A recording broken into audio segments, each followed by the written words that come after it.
Dios lo bendiga. A ver, dele palmas nuevamente a nuestro Dios y de esta manera vamos a escuchar el mensaje.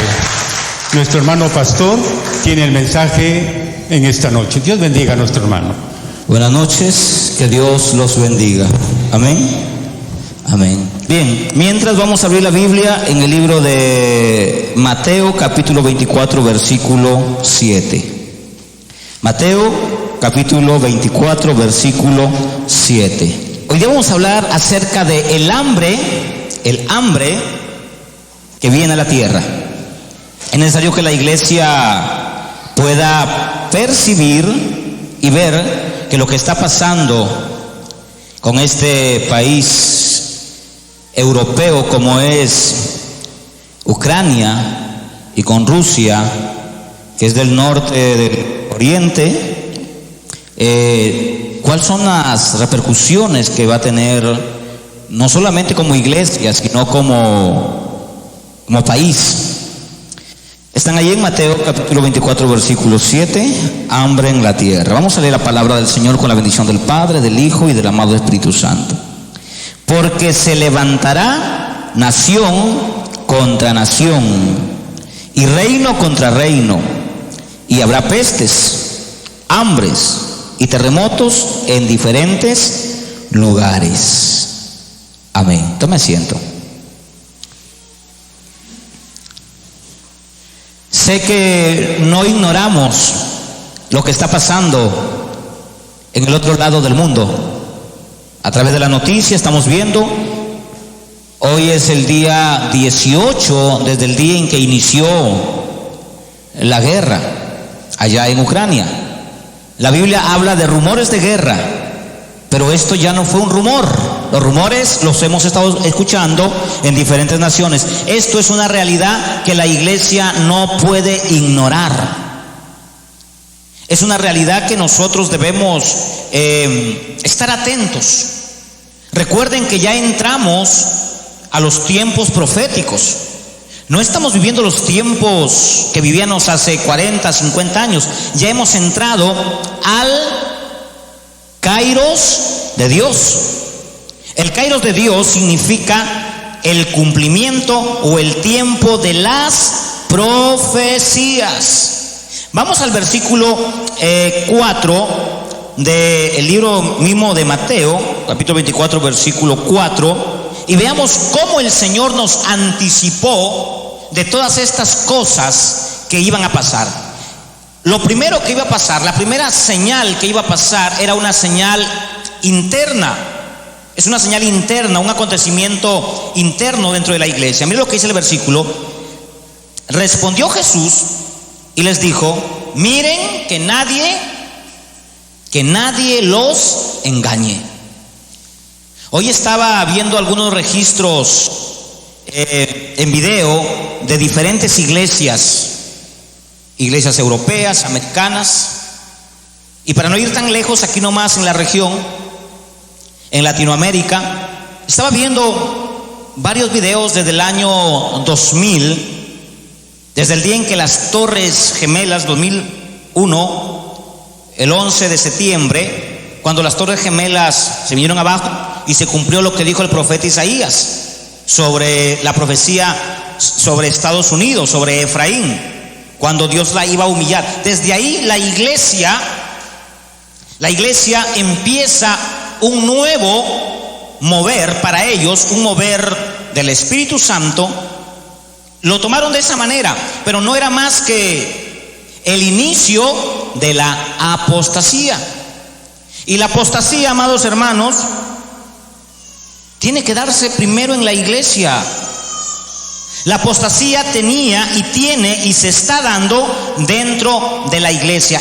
La primera señal del inicio de todos los eventos que se han venido desatando uno tras uno era la apostasía. ¿Y qué es la apostasía? La apostasía es traicionar a la fe, o es darse un vuelco de lo que antes yo creía y ahora ya no creo. Es ir en contra de las verdades de Dios. Eso significa apostasía. Apostatar significa ir en contra de lo que una vez me enseñaron y yo creí, pero ahora ya no creo. ¿Por qué?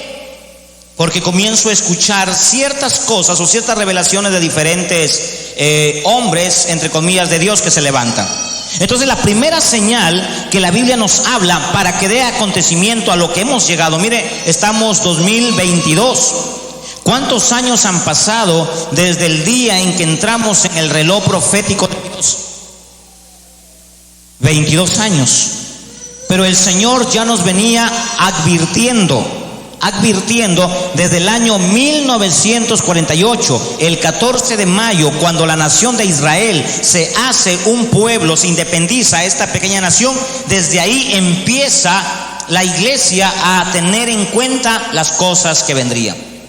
Y la primera señal es que se levantarían muchos en su nombre, diciendo: yo soy el Cristo. Aquí la palabra Cristo en el griego es ungido. Entonces muchos se iban a levantar diciendo: yo tengo la unción, yo soy el ungido, yo soy el enviado de Dios. Y hemos visto en las iglesias, muchas iglesias se han adjudicado la verdad absoluta de Cristo. Hay muchas iglesias y muchos pastores que se proclaman los llamados, los ungidos, y es más, han sacado del púlpito la palabra y ahora predican sus propias palabras. Eso era la apostasía y lo hemos visto. Veía en estos registros hoy, donde en la iglesia cristiana evangélica, en estos años del 2001 en adelante, que los altares se han convertido en escenarios de payasos, en escenarios, en teatros, se han convertido inclusive en lugares de venta, en lugares donde la iglesia o los pastores comienzan a vender, a traficar. Jesús dijo claramente un día que la casa de Dios, este lugar donde venimos a adorar a Dios, iba a ser una casa de oración. Así que cuando usted quiera orar a solas, usted puede venir a esta casa y orar aquí a solas. ¿Quiere pasar un tiempo con Dios a solas sin que nadie lo moleste porque en casa no se puede? Pues venga acá y usted se encierra acá y usted ora a solas con Dios. Para eso es la casa de oración. Esa fue una de las primeras señales, las señales internas. Hoy hemos visto cómo el evangelio se ha venido decayendo. Pero quiero llegar a puntualizar algo interesante, que es lo que nos compete hoy en el sermón. Las Naciones Unidas, o sea, la ONU, la Organización de Naciones Unidas, ayer su secretario general anunció algo que ya estaba previsto en la palabra. Hace 2 meses yo di una prédica acerca de los juicios de la ira, de los juicios de Dios, y hablé acerca de los primeros 7 juicios y le llamé los juicios de advertencia. Eran para la iglesia, o sea, para que la iglesia despierte. El Señor, en otras palabras, nos estaba diciendo: hey, mira, cristiano, cristiana, observa lo que está pasando, para que no te caiga como ladrón en la noche, para que no te sorprenda y no digas: a mí nadie me dijo. Y yo les hablé del primer sello en Apocalipsis capítulo 6 y hablé de un personaje que se llamaba Corona, y la Biblia lo dice. Salió el famoso corona y ahí tenemos al coronavirus. O sea, la Biblia es tan personificada cuando se trata de señalar las cosas que vienen para que la iglesia se perciba. Vamos a Apocalipsis 6. Dice la escritura así en el versículo 2: y miré, y aquí un caballo blanco, y el que lo montaba tenía un arco, y le fue dada una corona. ¿Qué hicieron con estos arcos 2? ¿Por qué le pusieron esa corona? ¿Qué significa una corona? El que reina, el que tiene el poder, el que tiene la autoridad. Salió un caballo blanco y salió con un arco. Lo interesante es que este arco no tenía saetas. O sea que esta plaga iba no solamente a atacar a la gente que no tiene a Dios, sino a la iglesia. Le iba a hacer la guerra y le hizo la guerra. Cerró muchas iglesias, mató pastores, mató hermanos, hizo una sacudidera de gente, hermanos. Se murieron muchos pastores, muchos creyentes. En Italia, donde hay idolatría muy fuerte, y donde las iglesias evangélicas también se habían contaminado con el Vaticano, ya querían hacerse uno solo, iglesias enteras, con pastor incluido, se morían. Se murieron, hermano. Iglesias enteras, iglesias grandes. El Señor diezmó a todo el mundo, a la iglesia sobre todo, y dejó pocos hermanos. Murieron muchos pastores. Aquí en Perú, muchos pastores murieron. Y miren, el arco siempre ha simbolizado guerra, pero cuando está con la flecha, porque ¿de qué te sirve un arco sin flecha? Pero en este caso se le daba a este primer jinete, a este primer sello que se abrió, se le daba el poder de hacer la guerra, pero sin arma. Y vimos cómo nos venció el coronavirus, porque dice la escritura que salió venciendo. ¿Y para qué más? Y para vencer. Hasta ahora no le hayan cura. Sigue el bicho por ahí. Pero ya nos acostumbramos, ¿verdad? Ya nos acostumbramos. Por ahí lo han contrarrestado con alguna vacuna, pero sigue. Pero era necesario que cada vez que se abra un sello, el anterior pierda poder, pero que no muera.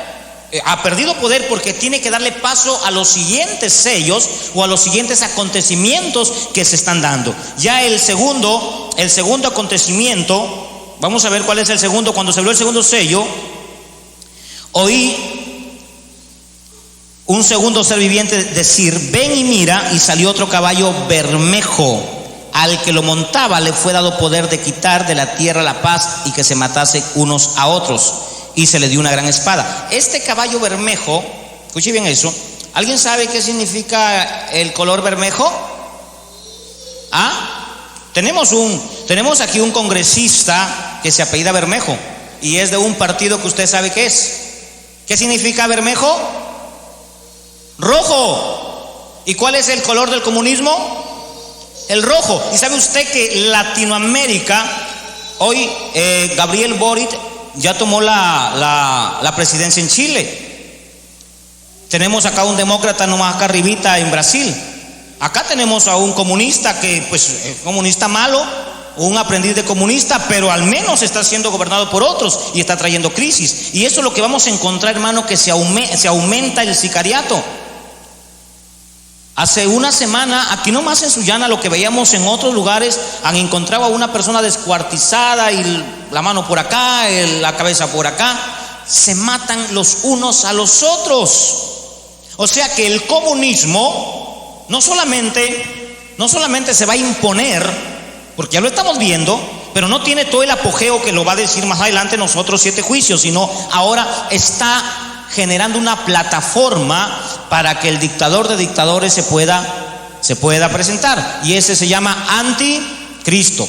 Amén. Bien, entonces este ya se está dando, y van a ver ustedes que va a ser gobernado las naciones por el comunismo. El comunismo va a tener que imponerse para darle paso a lo que voy a mencionar en adelante. Pero yo me quiero quedar en el tercer sello, no me voy a adelantar más allá. Miren el tercer sello, y es lo que la ONU, la UE, que son la Unión Europea, y la OTAN, la Organización del Tratado de Atlántico del Norte, han anunciado lo siguiente: con las sanciones que se le están imponiendo a Rusia, tienen una repercusión, porque también ellos están perjudicando. Europa se está perjudicando, América se está perjudicando. Y ayer el secretario de las Naciones Unidas dijo lo siguiente, y qué curioso que también la Biblia diga lo siguiente. Lo mismo que dijo este señor lo dice la palabra, y lo vamos a leer. Este señor dijo: de aquí a unos 5 meses o 6 meses, Europa y América ya no van a poder sostener con su economía la crisis que se viene, porque el 30% de los alimentos, en este caso el trigo, ¿quién lo exporta?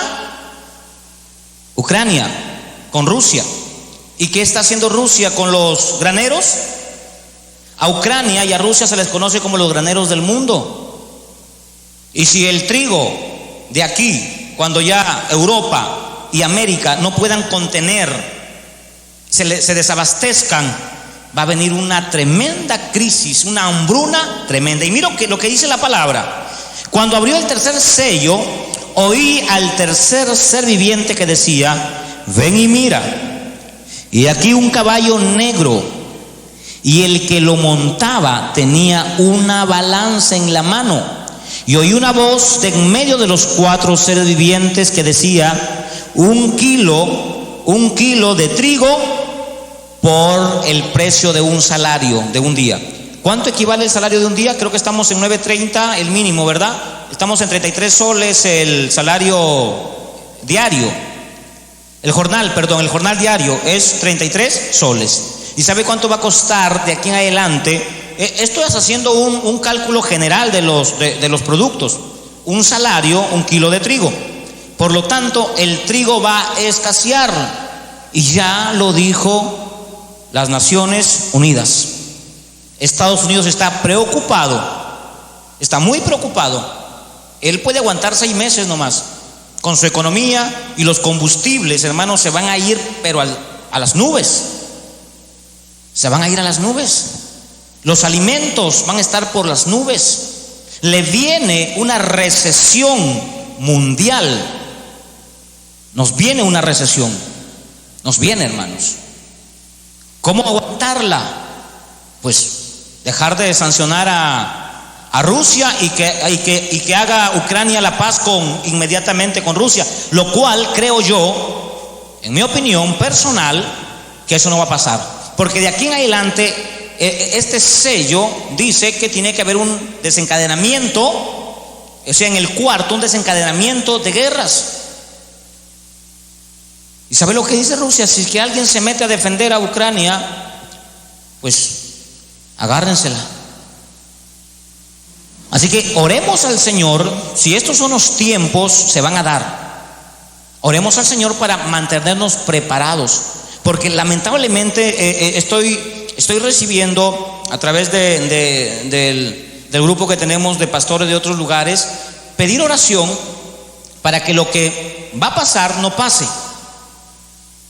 Mi respuesta es: no puedo orar para que no pase lo que tiene que pasar. Y alguien me preguntó: ¿pero por qué? Usted es mezquino. No soy mezquino. Es que la Escritura dice, vamos a Apocalipsis capítulo 1, la Escritura me dice a mí, en el versículo 1 del capítulo 1, la revelación de Jesucristo que dio para manifestar a sus siervos las cosas que deben suceder pronto. ¿Y qué dice Apocalipsis capítulo 22 versículo 7? Sigue cerrando lo mismo, las cosas que deben suceder pronto. No podemos hacer nada por las cosas que deben suceder pronto. Y si esta guerra de este personaje bíblico, Magog, los magogitas, Gog y Magog, representa a la tierra del norte, que es la tierra de el señor presidente Putin. A él se le califica como Gog, un rey soberano, un rey que tiene el poder. Si es que este fuera el tiempo donde Rusia tiene que levantarse para invadir a Israel. Las profecías comienzan a tener operación, funcionamiento, y todo apunta a Israel. Pero esto no significa, hermanos, de que las naciones latinas o América esté a salvo. ¿Sabe qué continentes van a quedar para los tiempos finales? Solamente Europa y el Oriente. O sea que América tiene que caer. Sudamérica y toda la región se viene abajo, hermano. Y nosotros estamos ahí dentro de ello. Por eso necesitamos fortalecernos en el Señor, porque lo que se viene de aquí en adelante, si en caso fuera esto el principio del desate de todos los acontecimientos escatológicos, se vienen ciertas cosas que las voy a mencionar. 1, plagas. ¿Qué estaba diciendo Zelensky, el presidente ucraniano? Que si bombardean las zonas nucleares que tiene, ni Europa se salva. Tendría que evacuar Europa a América o a otros continentes, porque lo que él tiene y se llega a eso a desatar, toda Europa queda contaminado. ¿Se imagina usted un éxodo europeo? No solamente un país, sino todo el continente europeo saliendo, yéndose a otros lugares. Pero eso no va a pasar, porque la Biblia habla que Europa tiene que quedar para el juicio final, para que el anticristo pueda salir de estas naciones. Entonces, plagas van a venir. ¿Sabe usted que hoy las guerras ya no son, hoy lo estamos viendo convencionales, pero qué es lo que tiene Rusia atrás? ¿Qué es lo que anunció en estos días en la OTAN el ministro de Exterior de Rusia? Amenazando a Europa, que no se metan, que no sigan sancionando a Rusia, porque ellos tienen unos bichitos que si los sueltan, olvídese, hermano. O sea que si el coronavirus, el bicho este que anda por allí, mató, hasta ahora creo que la cuenta eran de 5 millones, si no me equivoco, a nivel mundial, de 5 millones, que no es nada, hermano, no es nada. Para 7.5 millones de habitantes que somos, pues 5 millones no es nada. Esa no era la meta. La meta bíblica es 3/4 de la humanidad. O sea que tienen que soltarse más virus. 2, se tiene que venir también a través de todo este caos que se está avecinando, lo que dice 1 Tesalonicenses capítulo 5 versículo 1. Vamos a Tesalonicenses, veamos lo que va a traer el problema de la guerra. Tesalonicenses, cuando esto comience a acontecer, el caos que se va a armar en el mundo, juntamente con el hambre que ya lo anunciaron.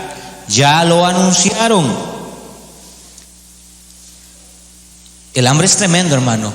Recuerden que hubo un tiempo en los días de Eliseo o Elías, que en Siria, en Damasco, a sus hijos pequeños se los comían. Los mataban y se los comían porque el hambre era demasiado y no había para comer. Y la Biblia pronostica una situación similar. Allá en la India, hoy, el hambre está atacando más que antes, que los padres están vendiendo sus riñones, están sacando los órganos y los están vendiendo porque ya no tienen nada que vender y que comer. Todavía no llega hasta acá eso. Miren lo que va a acontecer. El caos. Pero acerca de los tiempos y de las ocasiones, no tenéis necesidad, hermanos, que yo les vuelva a escribir. O sea, Pablo estaba consciente de que la iglesia, que esto para la iglesia no era novedoso, que la iglesia ya sabía lo que iba a acontecer. Y la iglesia del siglo XXI está dormida, hermano. Está abocada en hacer templos, en hacer casas, edificios, en mandar a vender a la gente papas rellenas, en ver cómo hacemos de local algo más bonito. O sea, se han concentrado tanto en lo material y no se están percibiendo que el Señor nos está avisando de lo que va a acontecer. Mire lo que dice el versículo 2. Porque vosotros sabéis perfectamente que el día del Señor vendrá así como ladrón en la noche. Esta venida no la confundan con el arrebatamiento, porque antes que Cristo venga, escuche bien esto, antes que Cristo venga, primero aparece en el capítulo 11 del Apocalipsis, aparece el anticristo. La primera aparición no es la de Cristo, es la del anticristo. Y en el capítulo 14 de Apocalipsis, recién la iglesia parte con el Señor. Y en el capítulo 19 Sí, en el capítulo 19, versículo 11, el capítulo 20, recién Cristo viene a la tierra. La segunda venida de Cristo no se confunda con el arrebatamiento de la iglesia. Yo estoy escuchando ahí en la internet, en otras iglesias, hablando de la segunda venida de Cristo. No, Jesús no va a venir sin que antes venga primero el anticristo. Así que la iglesia le verá la cara al anticristo, porque la iglesia recién parte en el capítulo 14. Miren el versículo 14 del capítulo 14. Miren cómo la iglesia aquí parte. Y miré, y aquí una nube blanca, y sobre la nube uno sentado, semejante al Hijo del Hombre, que tenía en la cabeza una corona de oro y en la mano una hoz aguda. Y del templo salió otro ángel clamando a gran voz al que estaba sentado sobre la nube: mete tu hoz y ciega, porque la hora de cegar ha llegado, pues la mies ya está madura. Siempre Jesús simbolizó a la iglesia como la mies, como una cosecha. Pero miren dónde está. En el capítulo 14. Y miren lo que la iglesia está pasando. La iglesia está viendo los sellos. En sus propios ojos usted está viendo lo que la Biblia está diciendo. Por eso yo les prediqué en la prédica de hace 2 meses. Les hablé de 21 juicios, los 7 de advertencia. Después vienen 7 que son las trompetas. Después vienen los 7 feroces que son la ira de Dios. La iglesia solamente llegará hasta los 7 sellos. Y cuando acontezcan las trompetas, la iglesia parte. Pero se va a quedar parte de la iglesia. Esa parte de la iglesia que se va a quedar son los que dice Tesalonicenses. Siguen en Tesalonicenses, vamos a ver lo que dice Tesalonicenses. Vamos a ver qué parte se queda ahí. Porque vosotros sabéis perfectamente que el día del Señor vendrá así como ladrón en la noche. Y cuando digan paz y seguridad, entonces vendrá sobre ellos destrucción repentina, como los dolores a la mujer encinta, y no escaparán. Mas vosotros, hermanos, no estáis en tiniebla para que aquel día os sorprenda como ladrón. Dios no quiere que el rapto se dé y usted diga: ¿qué pasó? ¿Cómo qué pasó? ¿Dónde están los hermanos? ¿Cómo dónde están? Ya se fueron. Va a haber mucha gente que va a preguntarse: ¿y dónde están los hermanos? ¿Dónde está el pastor? ¿Cómo dónde está? Ya partió. Y ahí va a ser el lloro y el crujir de dientes. Habrá una parte de la iglesia que se va a quedar, porque la Apocalipsis capítulo 3 versículo 17, el Señor claramente nos ha advertido en el versículo 15 de Apocalipsis 3: yo conozco tus obras, que ni eres frío ni caliente. Miren lo que dice el Señor: pero por cuanto eres tibio y no frío ni caliente, te vomitaré de mi boca. O sea, a los cristianos tibios que vienen a la iglesia pero no tienen una relación, un compromiso con Dios, se van a quedar y le van a ver la cara al anticristo. ¿Y qué va a hacer el anticristo cuando él comience a tener su gobierno comunista, un gobierno dictatorial? Vamos a Tesalonicenses otra vez allí y veamos cómo va a ser el gobierno de este inicuo. Segunda de Tesalonicenses capítulo 2. Pero con respecto a la venida de nuestro Señor Jesucristo, y nuestra reunión con Él, miren lo que nos aconseja el Espíritu Santo: no nos dejemos mover fácilmente del modo de pensar, ni por espíritu, ni por palabras, ni por cartas, acerca del día del Señor. Nadie os engañe en ninguna manera, porque no vendrá sin que antes venga la apostasía. A ver, ahora la apostasía les dije que ya había llegado, pero cuando el anticristo comience a gobernar el mundo, no habrá absolutamente iglesias cristianas. A ver, vamos a ver si eso es cierto. Miren lo que dice: nadie os engañe, estoy en el verso 3, nadie os engañe en ninguna manera, porque no vendrá, ¿quién? El anticristo, sin que antes venga la apostasía y se manifieste el hombre de pecado, el hijo de perdición, el cual, esta es una característica primordial del anticristo cuando implante su gobierno dictatorial, que de repente puede ser en este tiempo. De repente esta guerra entre Ucrania y Rusia se puede desatar con la guerra con Estados Unidos.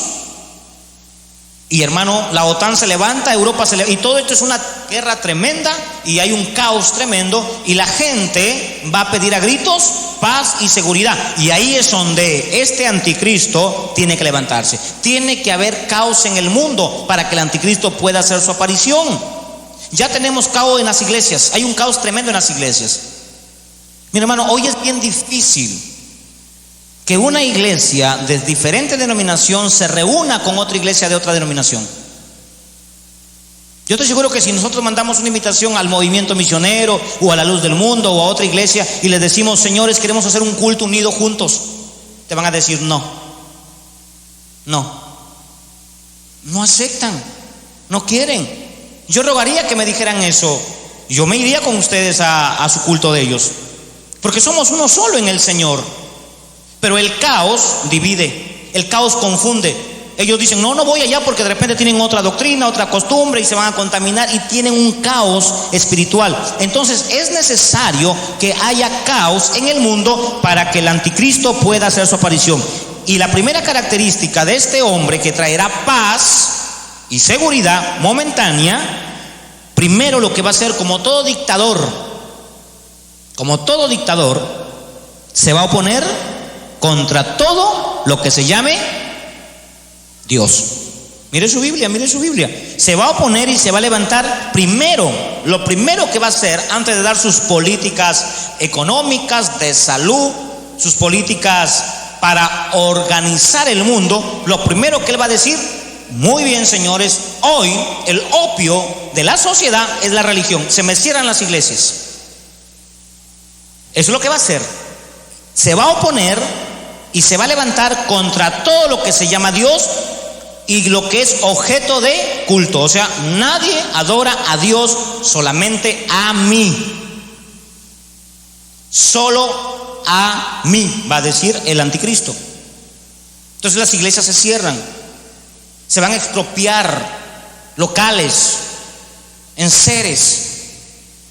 Este anticristo, la condición con la que él traerá la paz y la seguridad es primero levantarse contra Dios. Y sabe usted que ya la iglesia parte, ¿y quiénes se quedan? Los tibios, los que no quisieron comprometerse con Dios, los que tuvieron más en cuenta su trabajo, su tiempo, sus cosas.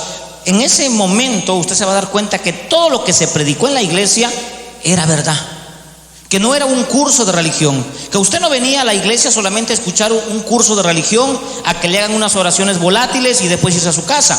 Y usted va a entender que no solamente es cumplir con Dios, venir a la iglesia, sino tener un compromiso con Él. Y cuando esto pase y usted ya no vea a los familiares que sí se consagraron a Dios, que sí pusieron a Dios en primer lugar, y usted se dé cuenta que todavía está en la tierra, y usted vea que el resto no está, usted recién se va a dar cuenta que lo que se enseñó aquí era verdad. Porque hoy es difícil asimilarlo como verdad. Para muchos es difícil porque la incredulidad no es un demonio, es la naturaleza misma. Por eso les digo, ayunen para que deje de ser incrédulo. El ayuno ayuda para dejar de ser incrédulo. Pero miren lo que sigue diciendo. Luego, ¿qué hará? Hasta ahí ya Israel fue tomado por Rusia, por Gog y Magog, ya fue tomado, ya invadió, ya conquistó, como está conquistando hoy Rusia a Ucrania, ya conquistó, ya invadió Israel. Entonces, ¿qué va a ser el segundo aspecto que hará este anticristo? Se va a Israel, que es la tierra santa, y se proclama desde ahí Dios. Desde ahí se va a proclamar Dios. Se sentará en el templo de Dios como Dios, haciéndose pasar por Dios.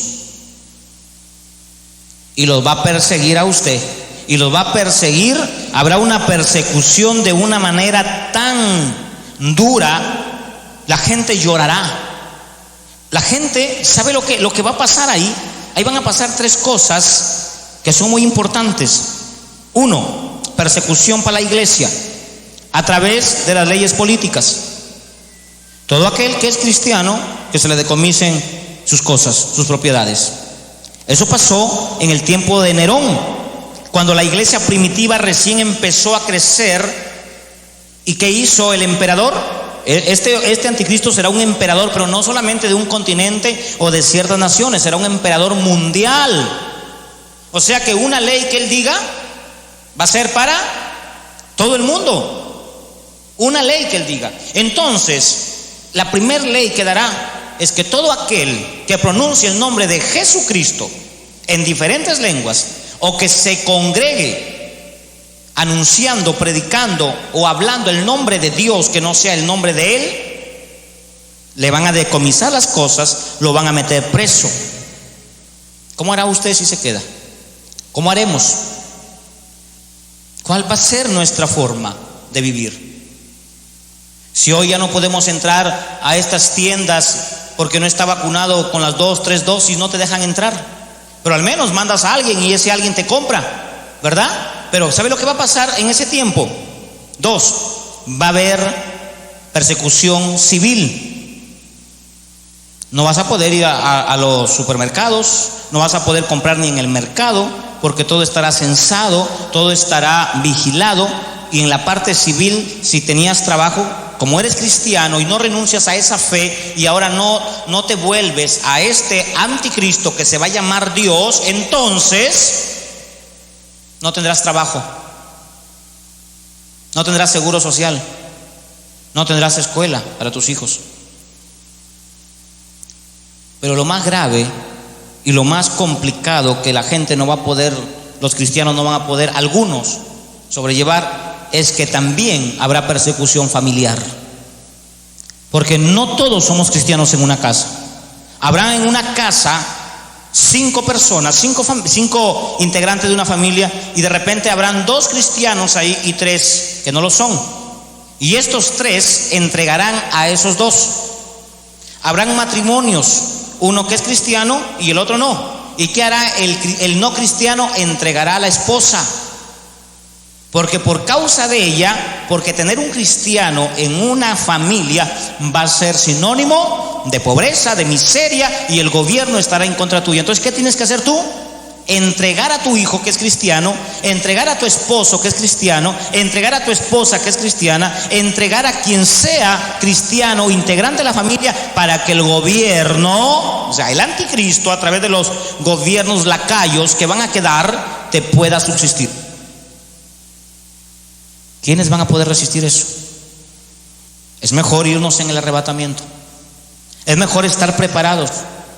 Es mejor de dejar de jugar con el evangelio. Recuerden que el Señor dijo claramente: el que ama a su padre, a su madre, a sus hijos, a su esposo, a su esposa, su casa, su trabajo y todo lo que tenga en este mundo, más que a Jesús, no es digno de Dios, no es digno de Él.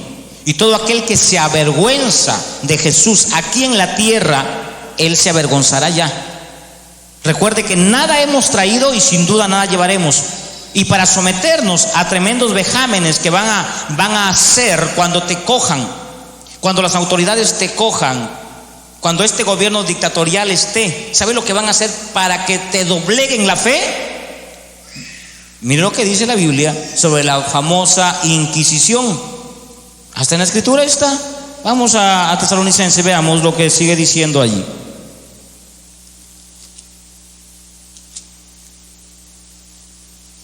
Estamos en la segunda carta. Porque ya está en acción el misterio de la iniquidad. Solo hay quien al presente lo detiene, hasta que él a su vez sea quitado de en medio de ello, y entonces se manifestará aquel inicuo. Miren al anticristo. ¿Sabe quién lo detiene a que él se manifieste? La iglesia, el Espíritu Santo. Miren lo que dice. Voy a volver a leer el texto. Porque ya está, leámoslo del verso 6. Y ahora vosotros sabéis lo que lo detiene, a fin de que a su tiempo se se manifieste, porque ya está el misterio de la iniquidad. O sea, ya el anticristo ya quiere salir, pero no puede salir porque usted y yo no le permitimos, porque la iglesia no le permite, porque la presencia del Espíritu Santo está hoy en la tierra. Entonces el diablo no puede hacer de las suyas. Por eso dice la Escritura: solo que hay quien al presente lo detiene hasta que él sea quitado. Cuando la iglesia sea arrebatada, agárrate ahí. Primera carta de Tesalonicenses, capítulo 4. Vamos a ver cómo se va la iglesia. 4:13. Tampoco queremos, hermanos, que ignoren acerca de los que duermen. O sea, no olvidemos a nuestros muertos. El Señor no quiere que olvides a tus muertos cristianos, no los olvides. Hay gente que ya se olvidó de sus muertos en Cristo. Miren lo que dice: tampoco queremos, hermanos, que ignoréis acerca de los que duermen, para que no os entristezcáis como los otros que no tienen esperanza. Hay dos tipos de muertos: los muertos que mueren sin el Señor no tienen esperanza. Los muertos que mueren en Jesús tienen esperanza. ¿Y cuál es la esperanza? Porque si creemos que Jesús murió y resucitó, así también traerá Dios con Jesús a los que durmieron en él. Por lo cual os decimos esto en palabra del Señor, que nosotros que vivimos, que habremos quedado hasta la venida del Señor, no precederemos a los que murieron, porque el Señor mismo, con voz de mando, con voz de arcángel y con trompeta de Dios, descenderá del cielo, y los muertos en Cristo resucitarán primero. Luego nosotros, los que vivimos, los que hayamos quedado, seremos arrebatados juntamente con ellos en las nubes. Y como decía el capítulo 14 de Apocalipsis, versículo 14, que el Señor está en una nube, nos está esperando en las nubes. No bajará hasta la segunda venida, en las nubes, para recibir al Señor en el aire. Allá nos encontraremos con Él, seremos arrebatados, y así estaremos para siempre con el Señor. Por tanto, alentaos los unos a los otros con estas palabras. ¿Quiere escapar de los 14 juicios que vienen? Vamos a ver 7 que no van a ser tan fuertes, pero sí va a chocar, va a haber repercusiones con la iglesia. El hambre sí nos va a afectar a todos, porque de aquí en adelante, si es que esto no para, el balón de gas por los combustibles ya no va a costar 61 sol, va a llegar a 120. ¿Y quién va a poder comprar un balón a 120? La gasolina, los que tienen vehículos, la luz va a aumentar. Los derivados del petróleo, el shampoo, el jabón, el detergente, todos los derivados que sacan del etanol, del petróleo, van a costar caros. Y si el trigo de aquí, cuando Estados Unidos y la Unión Europea no pueda contenerlo y se escasee, el pan que usted compra hoy 5 panes por un sol, quizás va a tener que comprarlo 2 por un sol. Y si es que esto sucede y no se detiene, el pollo aumenta, todos los derivados del trigo. ¿Y qué vamos a hacer nosotros? ¿Qué va a hacer la iglesia? ¿Qué va a hacer la iglesia? Por eso les estamos enseñando que traiga un vívere por persona, pero usted tiene el corazón duro, no puede traer un vívere para sus hermanos. Lo vamos a necesitar un día, cuando empiece esto a darse, que Dios quiera que no se dé, que no sea el momento, pero tiene que darse, en cualquier momento se va a dar. ¿Y quién va a apoyar a la iglesia? Pues la iglesia se apoya entre ella. ¿Usted cree que va a ir usted a los gobernantes a pedirles apoyo para que subsidien a la iglesia? Miren lo que dice la Biblia en Hechos 4 y veamos quién subsidia a la iglesia. Hechos capítulo 4, versículo 32. Es lo que todavía nosotros no hemos entendido. Y la multitud, Hechos 4, 32, de los que habían creído era de un corazón y de un alma. Nos falta consolidarnos como una sola persona, como uno en Jesús. Aún nosotros tiramos cada uno para su lado y no nos importamos entre nosotros. Estoy seguro que si hago aquí una prueba, un análisis y digo, a ver, ¿cómo se llama el hermano de acá? Y le pregunto a usted cómo se llama el de acá y el de acá, ¿cómo se llama el de acá? Estoy seguro que ni siquiera sabe su nombre. Porque no les interesa. Porque no tienen ese compañerismo, porque cuando termina el culto salen corriendo, ni siquiera se pregunta, hermano, ¿cómo está? ¿Qué le pasó? No le hemos visto esta semana, ¿en qué le podemos ayudar? La iglesia es un solo corazón y una sola alma, y ninguno decía ser suyo propio nada de lo que poseía, sino que tenían todas las cosas en común. Llegará el momento en que vamos a tener las cosas en común, y con gran poder los apóstoles daban testimonio de la resurrección del Señor. Versículo 34. Así que no había entre ellos ningún necesitado, porque todos los que poseían heredades o casas las vendían y traían el precio de lo vendido y lo ponían a los pies de los apóstoles, y se repartía a cada uno según su necesidad. ¿Llegaremos a esos tiempos? Llegaremos a esos tiempos. ¿Dios tendrá que probar a la iglesia si es de un solo corazón y de una sola alma? Sí. ¿Dios tendrá que probar a la iglesia si es una iglesia egoísta o es una iglesia altruista? Sí. ¿Dios va a probar a la iglesia si la iglesia tiene su fe en el Señor o si es una iglesia incrédula? Sí lo hará. Por eso es necesario estos 6 sellos o 7 sellos que se abran y que la iglesia pueda ser probada y estar preparada para el día en que la trompeta suene, salgamos a recibir al Señor. O si no, se le hará realidad todo lo que se predicó y le verá a usted la cara al anticristo. Y para muchos va a ser muy complicado ser salvo, porque hoy la salvación es por gracia. Ahí va a ser a costo de su vida, a costo de sus hijos, a costo de sus seres queridos, porque tratarán de doblegarle su fe. Este es el momento donde nosotros podemos hacer un compromiso con el Señor, no con el pastor, no con la congregación, sino con el Señor, de decirle que nos perdone por las veces que hemos puesto otras cosas que no son importantes más que Él, que nos puede librar de todo lo que está aconteciendo y lo que va a acontecer. No hay nada que lo detenga. Permanezca firme. La Biblia dice que el que persevera hasta el fin, ese será salvo. Póngase de pie y déle un aplauso al Señor y oremos y pidámosle al Señor valor y fortaleza para que en estos tiempos Él nos pueda socorrer. Querido Dios, sabemos, Señor, que a veces somos egoístas. A veces preferimos, Señor, nuestra propia vida que la de los demás. Y el primer mandamiento, Señor, es: amarás al Señor tu Dios como a ti mismo y a tu prójimo como a ti mismo. Señor, si no amamos al prójimo, no podemos amarte a ti. No podemos amar lo que no vemos.